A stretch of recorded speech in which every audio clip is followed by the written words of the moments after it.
News 3 starts right now.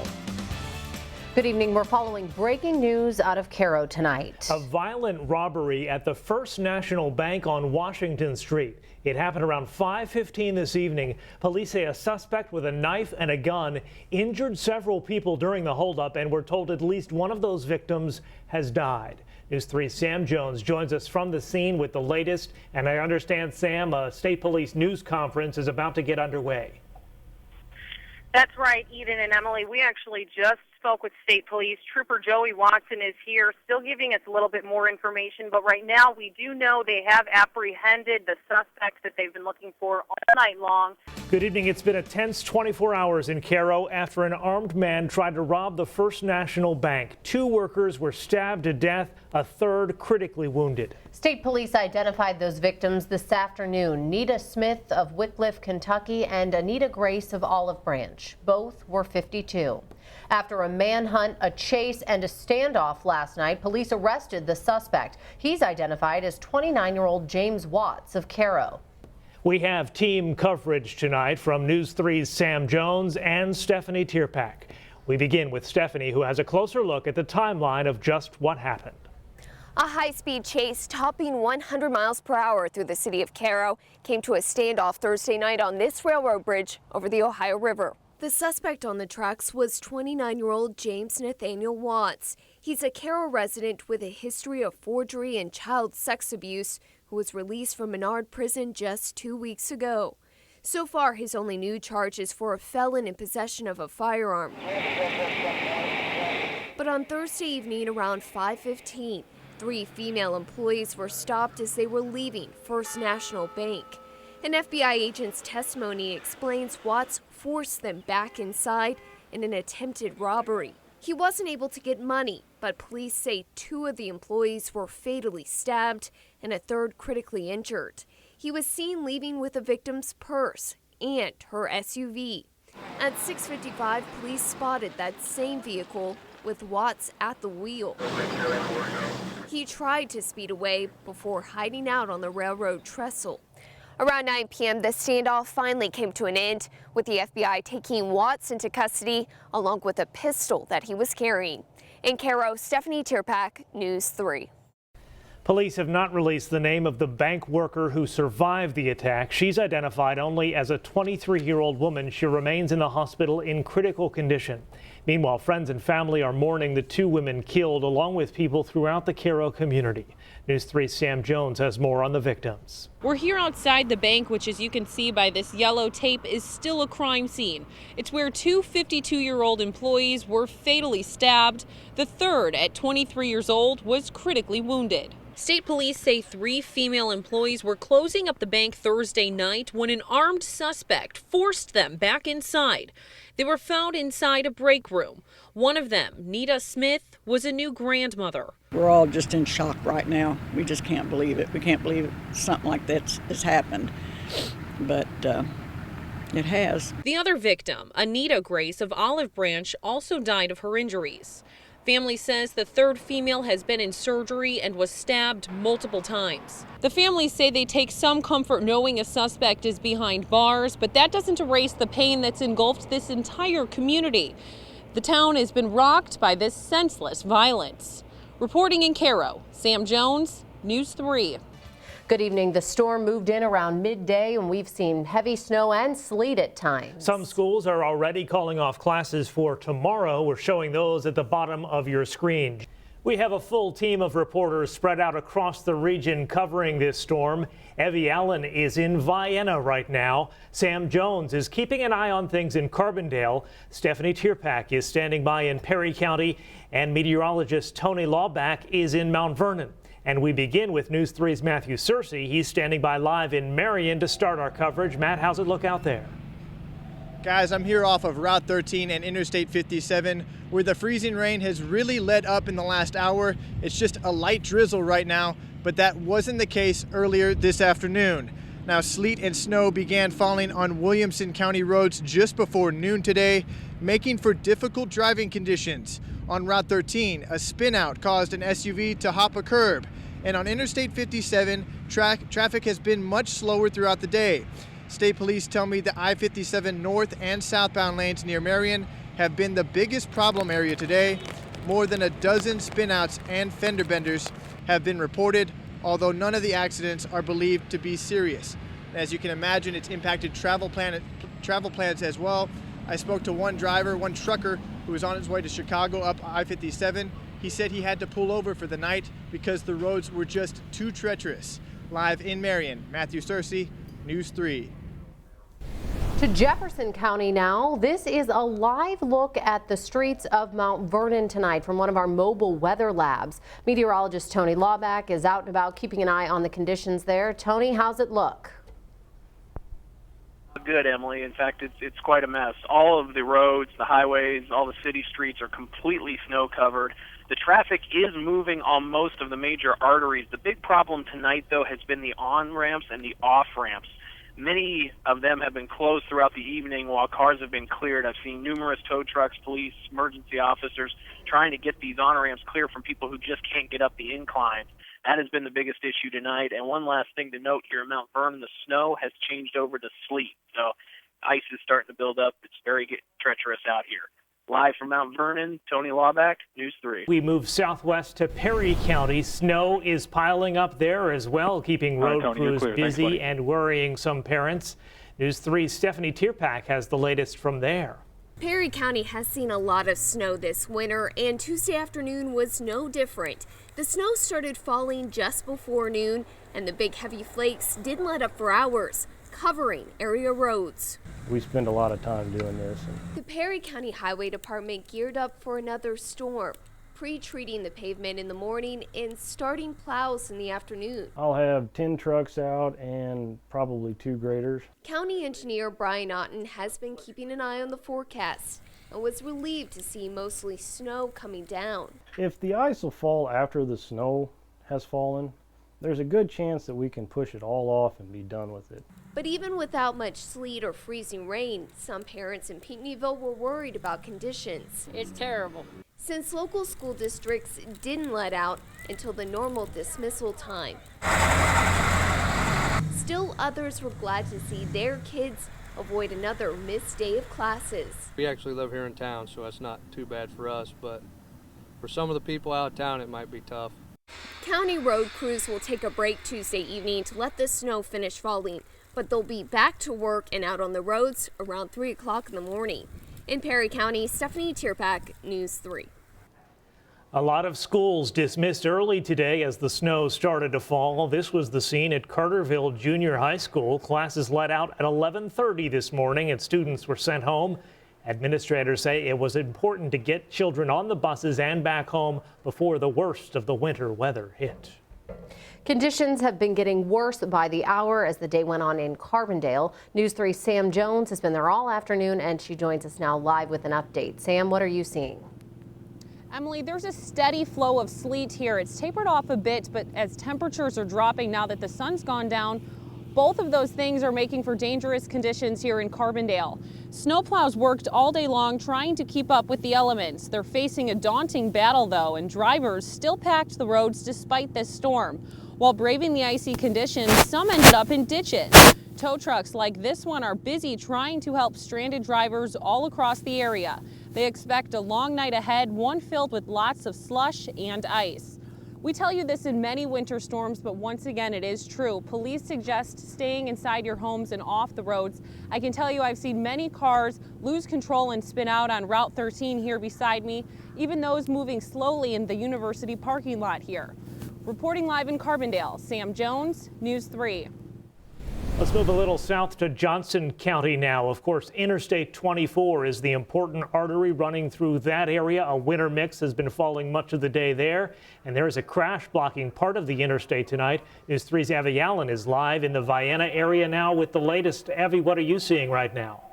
Well, right now we try to do our best to make it to the site of this accident, and traffic is just backed up. It is car after car, and it looks like we're in the northbound lanes, and it looks like the left side is barely moving. It's moving at all, and the right side hasn't moved since we've been here. We've been here about 10 minutes, but we're going to stay here out on the scene and kind of check out things. But traffic from what I can see, is not moving at all. And it is piled up car after car, just kind of sitting and waiting. We even had a gentleman kind of get out and check the roads just to see how they feel. So reporting live in Johnson County, Evie Allen, News 3. And we will continue to keep you updated on that accident at the interchange of I-57 and I-24 as more information becomes available. High school football fans, we need your help again. Our Sack Hunger crews are out at 2 high school football games this evening looking for your donations. We're in Carterville and Massac County tonight to help food pantries in 4 local communities. We'll start with News 3's Emily Finnegan, who's at our collection in Carterville right now. How's it going, Emily? Well, Eden, check it out. Carterville's doing really well. They're off to a strong start. A lot of food on their table. Murfreesboro's table is a little bit more empty. More donations are starting to come in, but if you're a Red Devils fan, pack up that food, come out and see us. And as an added bonus, you can also get your picture taken with this really cute little guy over here as well. Now, all of these donations tonight are going to help a lot of people in both communities. And Carterville is not the only place that you can give. My good friend Evie Allen is in Massac County at our other Sack Hunger game this evening. Yeah, thanks, Emily. Now, we are less than an hour away from kickoff as Massac County Patriots take on the Anna Jonesboro Wildcats. Now, there's still plenty of time to get your canned goods and to bring them down here to this game. As you can see, the tables are still very bare, and one side will be for Anna Jonesboro, the other side will be for Massac County. But by the kickoff time, we want to make sure that these tables are filled to the brim. Now, we thank you for all your support as you come out tonight and help us sack hunger. In Massac County, Evie Allen, News 3. After a lot of anticipation, the big day is almost here. For folks in Mount Vernon, the new aquatic zoo opens to the public tomorrow. But our Brandon Morano is there this morning with a sneak peek, and he's using his iPhone to transmit back to us this morning. I am at Mount Vernon's new aquatic zoo that's scheduled to open tomorrow, and I'm joined by George Bryant. He's the parks director here at the city of Mount Vernon. And George, just kind of tell us a little bit about what this park features and how it's going to help the economy here in Mount Vernon. For a little sneak peek tour down this slide. Good luck, Brandon. Here we go. There we go. Look at this.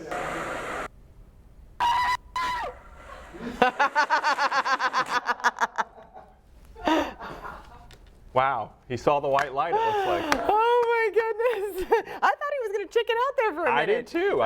News 3's Brandon Morano is live via iPhone with those runners. Brandon? Hey Mark, yeah, I'm here running with local law enforcement on their annual torch run to benefit Special Olympics, and we're actually about a mile away from Rentwan Park where they're actually going to end up, and they'll have entertainment set up for them there. And News 3's Brandon Morano is in one of those balloons somewhere over Mount Vernon and joins us live by iPhone. Brandon, how's it going now? Mark, I gotta tell you, this view is absolutely gorgeous, and I'm sure you don't want to see my mug on TV for too long, so I'm going to go ahead and flip this around and show you guys what we're looking at. I'm actually with Randy Conklin. He's with the balloon team Sunkissed. The balloons behind us.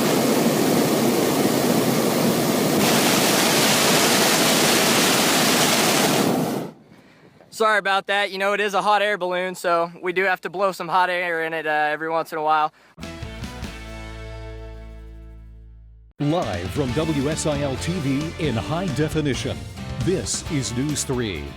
We don't take chances when we think there's a high probability of a winter event. IDOT is getting ready again with several new chances for wintry weather on the way in southern Illinois. But first, the latest on a recovery operation in Vienna. A man is found dead at the bottom of a well.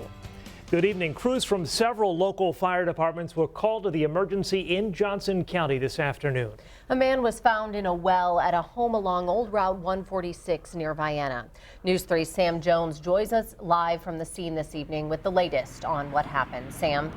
Emily and Eden, it's quiet here now, a much different scene than just over an hour ago when this entire area was filled with emergency responders, all trying to recover the body of that elderly male who lived in the home behind me. The Johnson County Sheriff's Department responded to a well-being check around noon today. That's when a deputy discovered the body of 79-year-old James Test in a well in his backyard. Crews from all over the area came to help recover that body, and it took them 2 hours to do just that.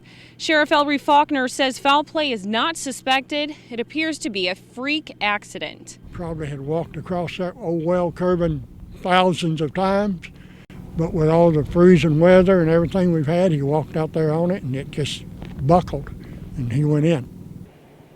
Test was last heard from on Friday. It's not clear how long the body was in the well. The coroner will be doing an autopsy to determine the exact cause of death. Sheriff Faulkner says Test was a good man who lived in the area for many years and will be missed. Reporting live in Vienna, Sam Jones, News 3. We turn to weather now after an awfully windy day. Here's Jim. Strong winds with us all day long, even at sunrise this morning. South winds were already in place, and by mid-morning, we saw some of the strongest gusts. Winds are diminishing a little bit right now, but we expect a south to southwest breeze throughout the night, probably in the 5 to 10 mile an hour range. So we check on numbers right now, both the current wind speeds and the biggest gusts of the day from some of our WeatherNet sites. Harrisburg right now, 5 mile an hour wind, the big gust today, 36. Gusts up to 38 in Marion, Carterville, and Campbell Hill, both reporting wind gusts topping 40 miles an hour, both of them coming in at 43. And you can see the current winds moving red a little bit, down to 2 here at the studios, 8 in Marion at the high school, but Campbell Hill at Trico Junior High still reporting a 15 mile an hour wind. And again, those winds all day long have been out of the south and southwest, and that led to a bit of a warm up. Temperatures were pretty close to normal this afternoon, and they're not dropping very much right now. And we don't expect them to drop much tonight because of the south breezes all night long. You can see the 4 sites here reporting with temperatures in the middle to upper 30s. It does look like temperatures will remain above freezing for tonight. Tomorrow, though, as the next round of precipitation moves in, it may start as a little mixture of some rain and some ice, change over to rain through most of Saturday. But by Saturday night, another chance for a little mixture of some snow and ice. And that's not the only chance of wintry weather in the forecast. All of it coming up in just a few minutes. Jim, thanks. The chance of snow and ice he mentioned in the next week has local road crews on high alert. Earlier this week, we all watched as winter weather brought parts of the South to a standstill. Cities like Atlanta and Birmingham were forced to shut down major highways after only a few inches of snowfall. So what can local road crews learn from those mistakes? News 3's Matthew Searcy joins us live in Williamson County with the story. Matt. Emily, I'm here just off of Route 13, and local road crews tell me they aren't taking any chances with the potential for snow and ice. Severe weather has brought plenty of snow and ice to Illinois roads this winter, with the potential for more. The most important thing for us to do right now is to pay close attention to the forecast. Several chances of snow could hit the region in the next week, catching the attention of IDOT engineer Keith Miley. You know, we want to see what kind of precipitation might precede the main event. On Tuesday, winter weather hit many southern cities from Mobile to Charleston, triggering thousands of flight cancellations and hundreds of traffic accidents. They just don't face us like we do. Only 2 to 3 inches of snow fell in Atlanta. I'd advise if you ain't got to be out, stay at home. It just kept slipping and I thought I was going to tumble over. But that was more than enough to throw the city's freeway into a gridlock. They certainly wouldn't have personnel that have the kind of experience that our snowplow operators and our engineers have. Miley says what happened in Atlanta and other cities isn't likely to happen in southern Illinois. We take a winter storm pretty seriously because of the impact that it can have on the traveling public. More than 120 snowplows serve the state's southern 16 counties. Crews have already used more than 20,000 tons of salt this winter, some of which remains. There is some protection out there right now. Still, Miley says crews could be out pre-treating roads as early as this weekend if the weather takes a turn for the worse. We don't take chances when we think there's a high probability of a winter event. And because they don't take any chances, IDOT in southern Illinois has already spent almost $4 million in road treatment just this winter. That's 2.5 times more than the last winter. Live in Williamson County, Matthew Searcy, News 3. Some Johnson County propane customers are feeling cheated. They were told they could not have access to propane they already paid for. The company says it's because of a severe shortage right now. News 3's Fana Haile-Selassie is live with the details for us. Fana. Ida and Emily, as propane prices started skyrocketing the past couple of weeks, prepaid customers were sitting pretty with their prices locked in. But now South Illinois propane customers are finding they're not as locked in as they thought. Both Marianne Evitz and her son J.D. Mathis say they paid nearly $900 up front last July, locking in 600 gallons of propane at $1.39. Not a bad price, since a gallon is now going for more than $3. But when they recently called to have their last 100 gallons delivered, they were told that prepaid gas was unavailable, and they were offered 200 gallons at the current rate instead. It's nothing personal against the people, the employees at South Propane in Vienna. Nothing personal. But I am under the assumption that when you pay for something, it's yours. You should be able to get it anytime you want. We talked to parent company United Propane Gas in Paducah. They say they have every intention to make sure people get their prepaid propane. But in dealing with the shortage, they're trying to make delivery as simple as possible for the drivers. Every delivery that's being made is automatically, we have set our system to automatically print out the current price. That's so that our drivers can make more deliveries and not have to check to see whether a customer is entitled to this price or that price. UPG spokesperson Eric Gibson says once the crisis is over, they will go over the accounts and make the proper adjustments so that customers who prepaid will get the lower price. Now, both Marianne and her son say they plan to stick with Southern Propane if they can get their gas. A big reason is because they claim the other local gas company in town is not playing fair. We'll have more on that story tonight at 10. Live in the studio, Fauna Haile-Selassie, News 3. Fauna, thanks. High winds and dry conditions helped spread a destructive brush fire in Williamson County today. This fire started a little before midday near Pittsburgh.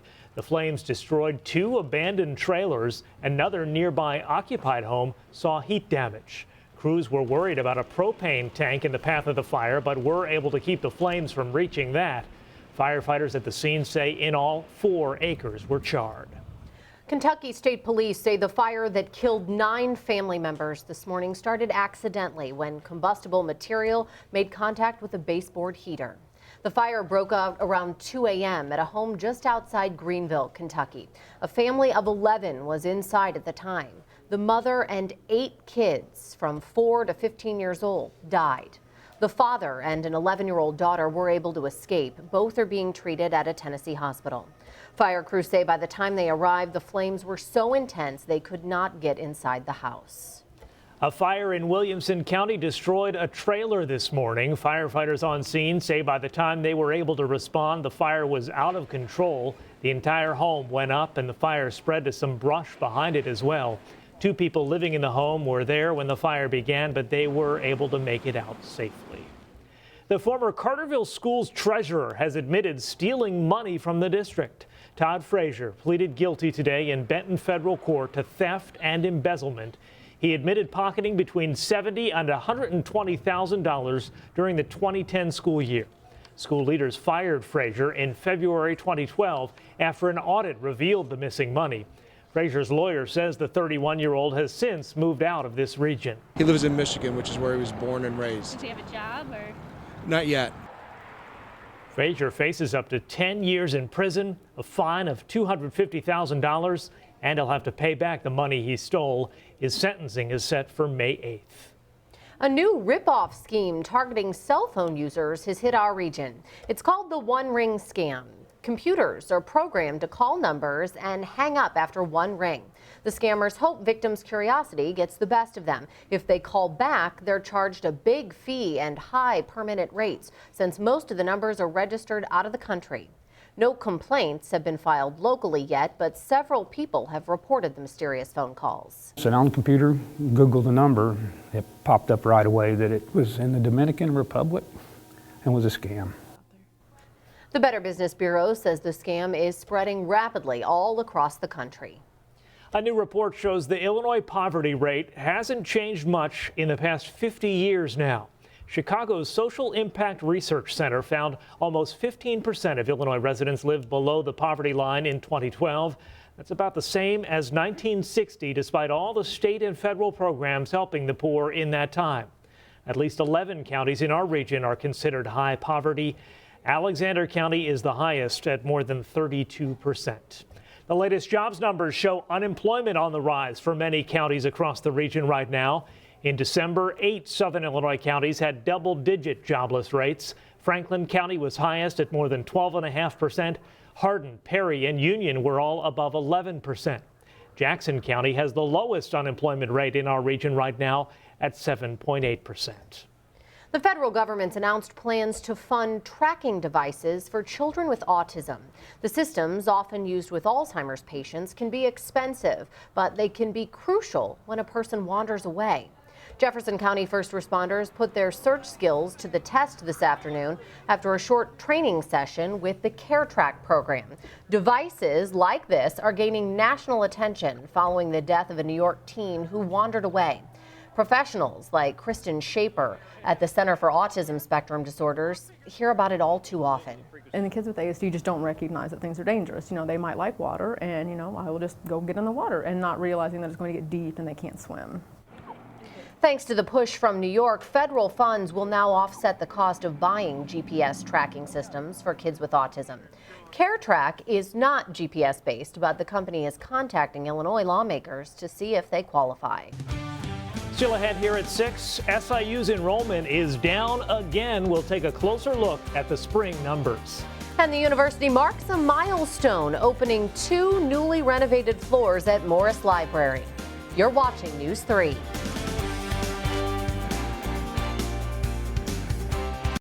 You're watching News 3 in HD, your Southern Illinois news leader.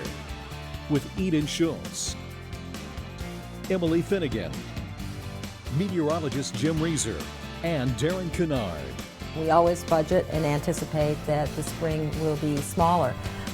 Administrators at SIU discuss the latest dropping enrollment at the university. The spring figures are out, and the Carbondale campus is down more than 3% from last spring. But Chancellor Rita Chang says she's not overly concerned about the drop. Chang says more than 2,000 students graduated in December. She believes student retention efforts are starting to show positive results. SIU has seen an 86% retention in freshmen. Chang says it's normal to see a decline in the spring semester because fewer students enroll in January. Because of the distance we have and the high school students that very few graduate in mid-year. So our fall enrollment is really what drives this institution. Chang says the school is still working toward higher student enrollment in the fall for incoming freshmen. Fall enrollment has been down 9 straight years at SIU. SIU's library is showing off its newest learning facilities. The university held a grand opening today for Morris Library's top 2 floors. Students started using the 6th floor in the fall, and the 7th opened just this week. News 3's Evie Allen takes a look. In this classroom, teachers are okay writing on the walls. The wall is made of glass to allow teachers and students a chance to display anything they want. It's just one of the new features at SIU's expanded Morris Library. They get all the benefits of the library, but with encouragement of all their academic endeavors. The 6th and 7th floors are complete from year-long renovations. Library Dean Ann Moore says the 2 floors are designed to harness the latest technology. It's about providing the academic support services that students need to succeed in their studies. The 6th floor is known as Math Central. But here, there's no more sketching out equations with paper and pencil. Other than the study guide that we bought for the class, I have not used any other paper. Junior Anthony Woods now has a one-stop destination for math instruction, tutoring, and support services. It may take a little adjustment, but they've got tutors on site, every week. The 7th floor is known as the Center for Learning Support Services, offering tutoring and testing along with more group work space. Both floors offer tables where students can plug in any personal device and have it displayed on a monitor. The library started these renovations back in 2003 with the goal of offering students more than just standard academic materials, many of which are now available online. And students like Woods say they see themselves using the library a whole lot more. I'll be here again for the fall and the next spring. In Carbondale, Evie Allen, News 3. Strong winds, but some warmer air today. Chances of winter weather are heading this way, though. Jim has the forecast next.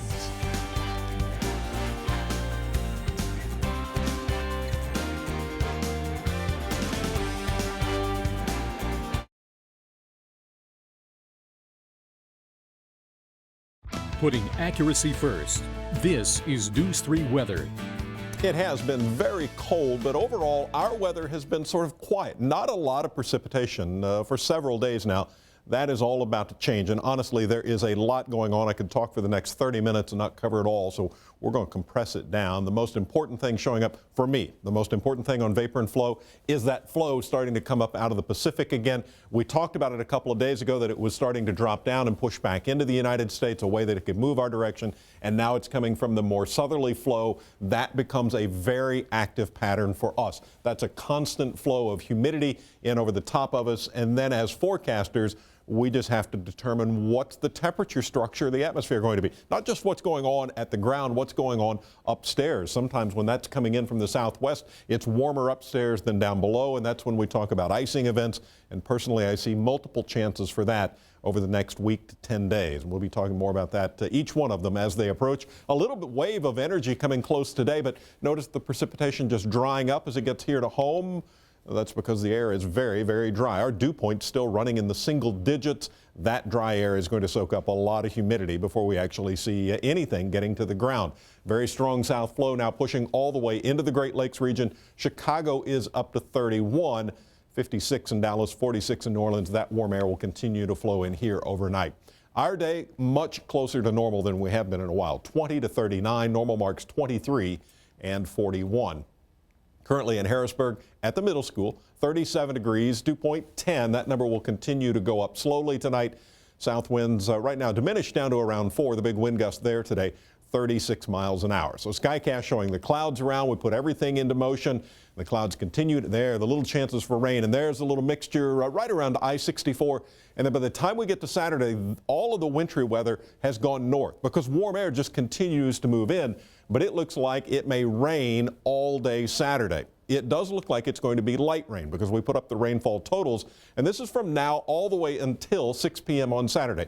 The event's not over at 6 p.m., but this is the totals from now to then, and everything coming in at less than a ½ inch. All the talk about all the snow and ice, we'll plot up the numbers. Our Adonis model looking at freezing rain forecast from now till then. Nothing showing up here. As close as St. Louis, there is a chance of some, and then we look at snow. And again, locally, all zeros. A chance of some around St. Louis, but that's until Saturday 6 p.m. I don't think we'll see the real switchover until after. Still a chance we could see some ice and a little bit of snow Saturday night into Sunday morning. None of that tonight, though. South breezes keeping temperatures up. Will drop to around freezing. Tomorrow, a chance of a little winter mixture and then turning into rain showers by afternoon. A cold rain, though, high only around 38. More showers on Saturday, possibly changing over to a little ice, maybe a little snow Saturday night into Sunday morning. Sunday evening, another chance for a little fast-moving wave that could bring in accumulating snow. We have to fine-tune on that one. And then by Tuesday, the big storm in the charts that I think for us we need to be focused on freezing rain. I do think it's going to be a mixture. I think we'll see a little bit of everything, but I think there's enough of a freezing rain component. We got to get ready for it. Whole lot going on. Oh, for those folks sick of winter, that was not the extended outlook they no, wanted not to at see. all. Not quite. Thank you, Jim. Well, now here's Ashley Smith with a preview of what's coming up tomorrow on News 3 This Morning. This week's Unsung Heroes helped save a man after this fiery crash in Franklin County. We'll have a preview of that. Also, we'll let you know what's going on at the boat and fishing shows coming up this weekend. It all starts on News 3 This Morning at 5 o'clock. And to sports next, the basketball Salukis picked up a much-needed win last night, and they did so in convincing fashion. Darren's in next to show us how a freshman big man has been making the most of his opportunity. Sports is next.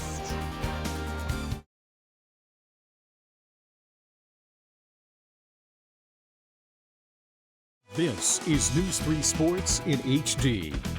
Barry Henson's self-proclaimed Young Guns came out blazing last night as the Dogs took down second-place Indiana State in a convincing 79-60 win. Featuring a starting lineup of 3 freshmen and a sophomore, the Salukis handled their more experienced counterparts, turning a 9-point halftime lead into an 18-point lead in a 2-minute span. Sophomore Anthony Bean led the way with a career-high 22. Freshmen Sean O'Brien and Bola Olanyo each posted double-doubles. For Olanyo, it was a career night. 12 points and 12 rebounds to go along with 4 assists and 3 steals.